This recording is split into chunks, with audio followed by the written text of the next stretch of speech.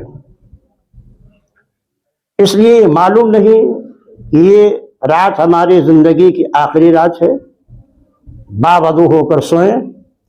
اگر ہماری روح پرواز کر جائے تو روح اس وقت اللہ کی بارگاہ میں پہنچے جب ہم طیب و طاہر رہیں۔ سونے سے پہلے حدیث شریف میں ہے کہ بسم اللہ الرحمن الرحیم پڑھ کے بستر کو جھاڑ دیجیے۔ باوضو سوئیے، بسم اللہ پڑھ کر بستر کو جھاڑیے۔ سونے سے پہلے شعر و قل بڑی فضیلت رکھتی ہے۔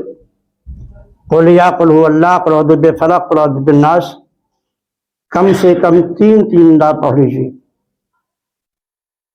اپنے گناہوں سے اللہ کی بارگاہ میں مغفرت طلب کر لیجیے۔ استغفر اللہ من کل ذنب واتوب الیہ، اللہ میں تجھ سے اپنے سارے گناہوں کی بخشش چاہتا ہوں، خدا جانے یہی ہماری زندگی کی آخری رات ہو۔ گناہوں سے اپنی مغفرت طلب کر لیجیے۔ تیسرا کلمہ سبحان اللہ والحمد للہ ولا الہ الا اللہ واللہ اکبر ولا حول ولا قوت الا باللہ العظیم 3 بار پڑھ لیجیے۔ ثواب اس کا کتنا ہے؟ آقائے کائنات صلی اللہ علیہ وسلم نے حضرت عائشہ سے فرمایا تھا کہ عائشہ رات میں پورا قرآن پڑھ لیا کرو تب سویا کرو، اور دوسرا کام سارے انبیاء کو اور مجھے سفارشی بنا لیا کرو تب سویا کرو، اور ایک حج و عمرہ کر لیا کرو تب سویا کرو۔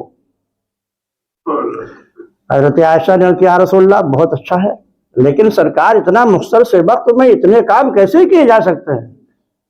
تب سرکار نے ارشاد فرمایا سونے سے پہلے 3 مرتبہ قل اللہ شریف پڑھ لو، اللہ تبارک و تعالیٰ تمہیں پورے قرآن کا ثواب عطا فرما دے گا۔ سونے سے پہلے مجھ پر اور سارے انبیاء پر درود بھیج لو تاکہ وہ سارے انبیاء اور میں تمہارے لیے قیامت میں شفیع بن جاؤں۔ سونے سے پہلے 3 مرتبہ سبحان اللہ والحمد للہ پڑھ لیا کرو، تمہیں ایک حج ایک عمرے کا ثواب اللہ تعالیٰ عطا کر دے گا۔ درود شریف پڑھتے ہوئے سو جائیے۔ سونے سے پہلے دعا حدیث شریف میں آئی ہے اللہم بسمک اموت و احیا اے اللہ میں تیری نام کی برکت سے سوتا اور جاگتا ہوں، لفظی ترجمہ ہے مرتا اور جیتا ہوں تیری نام کی برکت سے۔ پھر داہنے کروٹ پر درود شریف پڑھتے ہوئے قبلہ رخ ہو جائیے، درود شریف پڑھتے رہیں گے۔ کبھی ایسا بھی ہو سکتا ہے کہ آپ کی قسمت کا ستارہ جاگ اٹھے اور کثرت درود کی وجہ سے اللہ کے پیغمبر آپ کے خواب میں جلوہ فکن ہو جائے۔ اٹھیں سونے کے بعد جاگنے کی دعا ہے، الحمدللہ الذی احیانا بعد ما اماتنا والیہ النشور۔ تمام تعریفیں اس اللہ کے لیے ہیں جس نے ہمیں سلایا اور پھر ہمیں دوبارہ اٹھایا اور اسی کی طرف ہمیں پلٹ کر کے جانا ہے۔ پروردگار عالم ہمیں اور آپ سب کو ان اعمال صالحہ کی توفیق عطا فرمائے، ہماری اور آپ سب کی نمازوں کو، نیک اعمال کو اپنی بارگاہ میں قبول فرما کر ہماری اور آپ سب کی مغفرت فرمائے، جن حضرات کے سنتیں باقی ادا فرمائے۔